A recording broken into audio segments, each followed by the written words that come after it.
Are we over the bear run that started in January, February?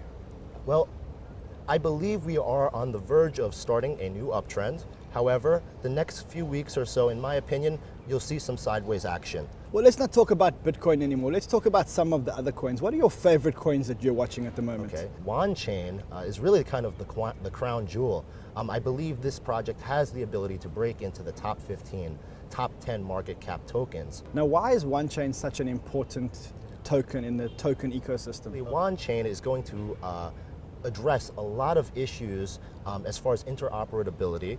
They're partnered with Icon and Aeon, which are two also outstanding projects, and they're going to allow for people to move funds directly through the Yuan Chain, build on top of Yuan Chain on different blockchains, but all using Yuan. So for instance, you could send Ethereum and directly to Bitcoin on Yuan, and it's a really a new concept that we're going to have to see how they execute, but I believe the team is strong enough to pull it off. Now, Bitcoin went up to over $8,000. The alts had a great spike as well. In fact, if you look at the percentages, the alts went up much faster than Bitcoin went up. Yes. Is this going to be alt season again? Well, that is the billion-dollar question per se. Alts, the purpose of investing in alts is to always accumulate more Bitcoin, at least in my opinion. And what you saw last year around December was Bitcoin spiked up to 19K and alts took a hit. And everybody's, oh, my alts, my alts. Then when Bitcoin retraced down to 14,000 and stayed in that range, the alts had a big party. So it's curious to know what will happen first. Will alts go up first or will Bitcoin go up first? I think the best approach is to take a modified portfolio allocation where you're holding some Bitcoin as well as your alts. But looking at alts now, I would say the sellers are starting to dry up. So it's a great opportunity to get into some alts. We've had selling season for about 3 months now, and I always thought that the sellers were drying up because you could see that the bulls were keeping the price up and they wouldn't let There's certain levels that certain coins will not go under. So for instance, you're asking about altcoins. There's one that's a tremendous opportunity. It's called Luxcoin. This is an American privacy coin that when you compare it to other privacy coins like Verge, Monero, Z Classic, which now became Bitcoin Private, these are billion-dollar market caps, huge projects.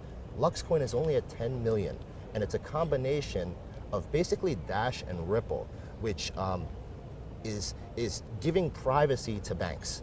Now, Luxcoin, if you follow Twitter, John McAfee just kind of tweeted them in a public way. So you have McAfee, who supported Verge. I think at 10 million market cap, Lux has amazing upside. What other tokens are you looking at? I am looking at... So yeah, he's pumping a bunch of coins. If you've been following this channel, you know my opinion.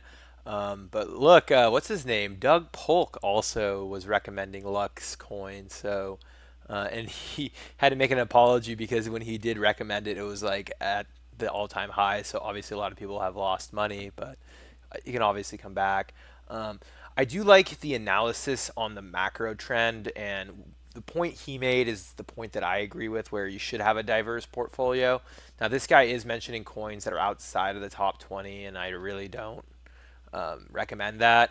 And what's really interesting is I've been watching my comments. People want me to talk about Ripple, but they've obviously haven't gone through the channel because I have given a lot of coverage on Ripple.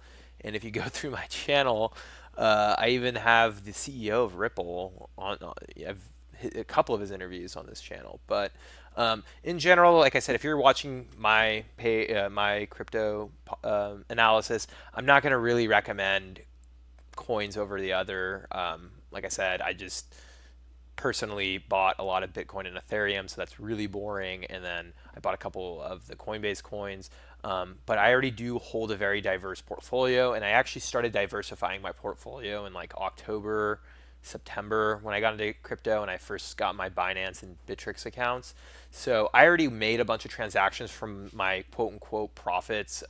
So I bought obviously a lot of Bitcoin and Ethereum, and I did convert it, bought a bunch of altcoins, and then pretty much since then I kind of stopped making a lot of buys. Around December I stopped. I mean, once Bitcoin went over 10,000 is pretty much when I cooled down my buys. I still made a couple of bad buys, and if you want to go through the rest of the channel, there'll be more stuff on that. But for the most part, moving forward, I'm not worried about the altcoins because I already made these altcoin investments a while ago, and I'm not trying to time the market. I just basically sit on my altcoin portfolio, and like I said, it's not very big because Bitcoin and Ethereum are probably close to 70% of my portfolio. So you can give another 30%, and like I said, I think I have a lot of Litecoin, Bitcoin Cash. Uh, when it comes to altcoins, like I said, people might laugh at me, and it might be a big mistake that I'm not more diversified in altcoins. And I'll continue to share information. You guys should do your own research. If you're interested, go for it. Leave your comments. But I'm just not the type of person to pump that because I still think you can get great returns sticking with the big boys, and they may not get the 300%, 500% returns, but I'm right now just trying to get there slowly. I want to hit singles and get on base, and if I hit a couple home runs, great, but I'm not worried about that. So slow and steady wins the race. Let me know what you guys think, and I will talk to you guys soon. And by the way, that guy's name is like the Korean Jew, the guy that was being interviewed. Very interesting name. So if you want more of this interview, I'm pretty sure you can YouTube Korean Jew or Crypto Trader, and you'll be able to find it. Thank you for watching, guys.